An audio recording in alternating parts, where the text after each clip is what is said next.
Are you missing the signs? Have you ever wondered if your aging parent, or even yourself, is showing subtle signs that the body is preparing for its final transition? Most families miss these red flags until it's too late. In this video, I'll walk you through 7 medically documented signs that often appear months before the end of life. You're dismissed as just old age. These signs are backed by experts at Johns Hopkins, Mayo Clinic, and Harvard Medical School. And the final one is so overlooked that even veteran nurses can miss it. Stay with me until the end. Understanding these signals could mean providing your loved one with peace, dignity, and comfort during their most vulnerable time. Sign number 1. Sleeping much more than usual. One of the earliest, but most easily overlooked, indicators of approaching end of life is a sudden shift in sleep patterns. When an older adult starts sleeping 15 or more hours per day, or becomes increasingly restless at night, it's often dismissed as just aging or fatigue. But in reality, it could be the body entering a final biological transition. According to Harvard Medical School's Geriatrics Division, these sleep disruptions occur because the body begins conserving energy for essential organ functions. At the same time, neurological changes alter the brain's circadian rhythm, making it harder to maintain normal sleep-wake cycles. This is not ordinary tiredness. It's a systemic slowdown, much like a dimming light. Dr. Susan Mitchell at Harvard explains that as the brain's oxygen and metabolic activity shift, daytime sleepiness and nighttime wakefulness increase. This reversal is one of the most telling, but often misunderstood, signals that the body is preparing for its final chapter. Consider Harold, an 80-year-old from Tennessee. He used to watch his favorite afternoon shows with enthusiasm. But over several weeks, his family noticed he would nap through entire episodes and later struggle with sleepless nights. His daughter chalked it up to boredom. Yet a clinical evaluation confirmed Harold was in end-stage decline, and his body was subtly preparing for the transition. So what should families do? Start tracking sleep patterns daily. Use a simple notebook or phone app. Note hours slept during the day versus night, and share this information with a healthcare provider if the pattern persists beyond a week. Sleep is the body's most honest communicator, if we listen. More importantly, use this time to adjust routines and prioritize comfort. Avoid overstimulation late in the day. Encourage short daylight walks, and consider soft lighting in the evening. When families recognize these changes early, they can offer more dignified, intentional care and reduce unnecessary medical interventions that only add confusion or discomfort. Sign number 2, losing interest in food or sudden weight loss. When a loved one suddenly loses interest in food, even their favorite meals, and begins to lose weight rapidly without trying, it's more than a dietary issue. It's often a deeper biological shift signaling end of life. This isn't just age-related appetite change. According to Mayo Clinic end-of-life specialists, it's part of the body's natural response to declining organ function. As energy demands decrease, the digestive system begins shutting down, redirecting limited resources toward vital organs like the heart and brain. What once brought comfort, warm soup, homemade pie, can become unpleasant or even burdensome to the body. Dr. Jennifer Rodriguez at Mayo Clinic explains that during this stage, metabolic slowdown causes food to feel unnecessary or even irritating. It's not a lack of willpower or depression. It's biology, plain and simple. Take Ethel, a 79-year-old retired teacher from Michigan. For decades, she cherished her Sunday dinners with family, always saving room for a famous apple pie. But one autumn, she began leaving her plate half full and waving away dessert. Within weeks, she had lost over 15 pounds. Despite family encouragement, her appetite never returned. Medical evaluation revealed she was in her final months of life. What's the right approach for families in this situation? Don't force food. Focus on comfort, not calories. Offer small portions of favorite dishes without pressure. Think of food as a way to connect emotionally, not just physically. A few bites of something familiar can mean more than a full plate of something forced. Maintain a food journal and track noticeable changes. If weight loss exceeds 10 pounds in a short period, consult a healthcare provider, not to push aggressive interventions, but to shift care goals. Emphasize emotional presence and dignity, not nutritional numbers. Understanding this process helps reduce guilt, tension, and misplaced efforts. It allows families to shift their focus from fixing to supporting, offering love in the way the body is best prepared to receive it. Sign number 3, pulling away from friends or social activities. Have you noticed your loved one stop calling friends, doesn't want to chat, or avoids family dinners? This sudden pulling away from people may not be sadness or stubbornness. It could be a quiet sign they are preparing for the final stage of life. According to doctors at Johns Hopkins, when someone is nearing the end of life, they often begin to turn inward. It's a natural mental process, letting go of everyday attachments and focusing on peace within. This behavior can happen even if the person was once very social and cheerful. Dr. Michael Chun from Johns Hopkins explains that this emotional withdrawal is not rejection. It's the mind's way of slowing down, sorting thoughts, and preparing for what's ahead. Just like the body begins to rest more, the mind does too. Let's take Franklin from Ohio as an example. He had a regular poker night with friends every Friday for 25 years and never missed his grandson's baseball games. But over time, Franklin stopped returning phone calls and said no to every invitation. His family was confused and hurt, thinking he was upset.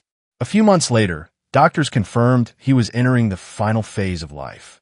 His quiet behavior had been a signal all along. So what can families do? Don't push for conversation or events. Instead, offer a quiet, calm presence. Sit with your loved one, maybe hold their hand or just share silence together. Small moments can bring great comfort. Try to create a peaceful space. Low lighting, soft music, and less noise. Let them guide how much they want to interact. Be there, but don't force anything. This stage is about giving your loved one room to feel safe and supported, without expectations. And when they do open up, listen without judgment. These changes are not personal. They're signs of deep inner work, often a spiritual or emotional preparation for letting go. Your quiet support during this time can bring peace to both of you. Sign number 4, sudden weakness or trouble walking. If your loved one starts acting confused, talking to someone who passed away, or saying strange things, they might not be losing their mind. This can be a natural part of the final stage of life.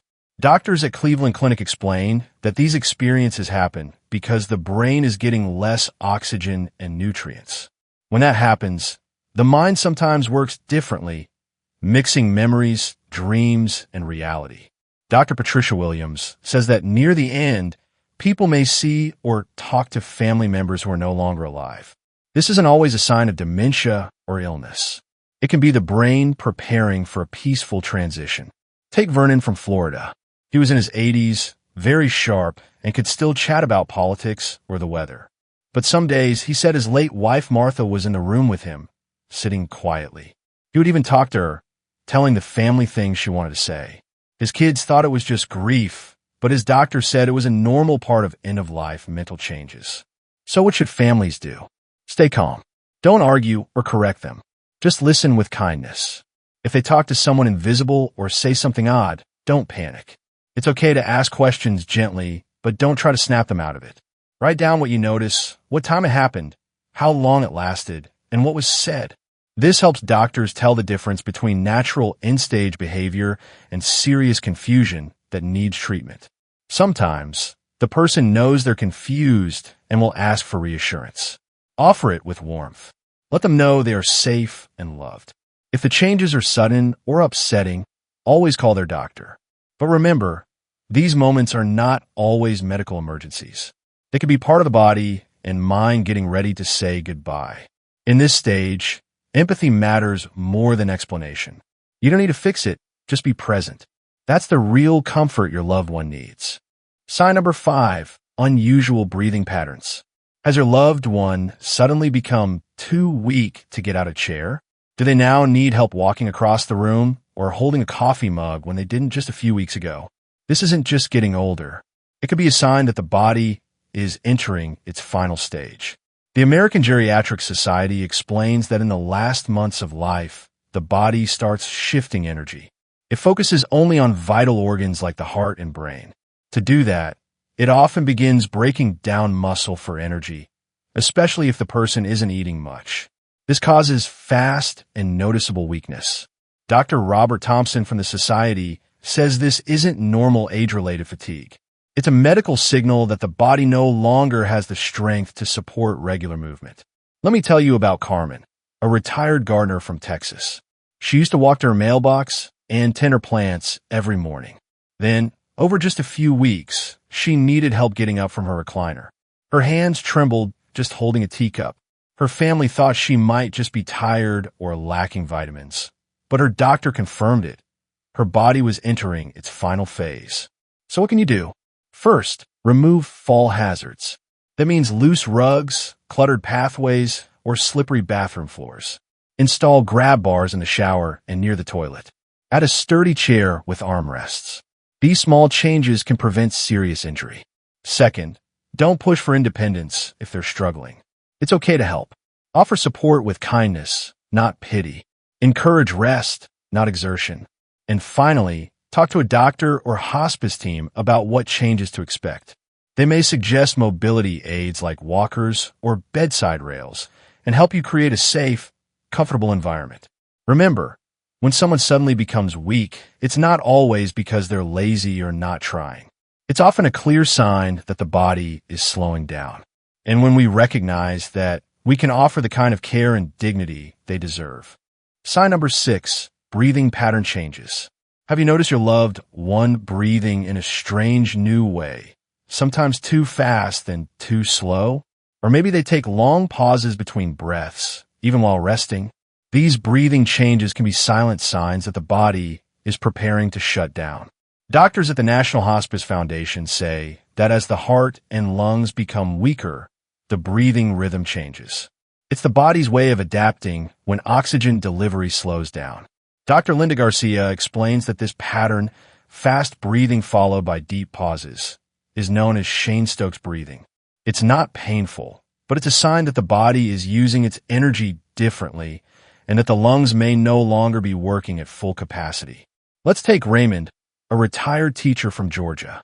His wife noticed that during his afternoon naps, he would breathe very quickly, then suddenly stop for several seconds. At first, she was frightened and thought he was choking. But when she spoke to his doctor, she learned this was a common pattern near the end of life. Here's what families can do. First, observe without panic. Don't try to wake them up or make them breathe differently. Just stay nearby, offer calm presence, and let them rest. Second, record what you notice. Use your phone or a notebook to track breathing changes. How often, how deep, any unusual sounds. This helps the doctor understand what's going on and offer better care. Third, talk to a palliative care provider. They can help you adjust pillows or bed angles to make breathing easier. Sometimes a cool room, a fan, or humidifier can also bring relief. These breathing patterns don't always mean someone is about to pass right away, but they do mean it's time to prepare emotionally and practically. Knowing this is normal can bring peace. The goal here isn't to fix it. It's to offer comfort, presence, and love during one of life's most delicate moments. Sign number 7, a strong desire to settle unfinished business. Have you ever noticed an older loved one suddenly wanting to give away personal belongings, call someone they haven't spoken to in years, or apologize for something that happened long ago? This isn't just nostalgia. According to hospice specialists, this is often a powerful sign that a person is preparing for the end of life emotionally and spiritually. Dr. Amanda Foster, who has worked in hospice care for over 30 years, explains that many people, as they approach the end, feel a deep need to make peace with others and with themselves. This process helps them feel lighter, more complete, and more at ease when the time comes. Let's talk about Lawrence, an 82-year-old woodworker from Nevada. One day, he called his brother after 15 years of silence, just to say he was sorry. He also started giving away his cherished tools, telling each grandchild why a certain chisel or carving knife was special. At first, his family thought he was just getting old and sentimental. But his doctor recognized these actions as emotional closure, a sign that Lawrence knew deep down that his time was drawing near. So what should families do? Don't shut it down. Don't say you're not dying or don't talk like that. Instead, listen, really listen. Help them make those phone calls. Respect their wishes to give away items that meant something to them. Think of these actions as their final gifts. Not just the objects, but the stories, the apologies, the wisdom they want to leave behind. You may be surprised how much healing can happen in these moments. Old wounds can close. Important words can be said. And both your loved one and your family can feel more peace in the days to come. Let them speak. Let them settle their story. It's one of the most sacred parts of the journey. Let's quickly review the 7 silent signs we've covered. Sleeping much more than usual. Losing interest in food or sudden weight loss. Pulling away from friends or social activities. Talking to deceased loved ones or becoming confused.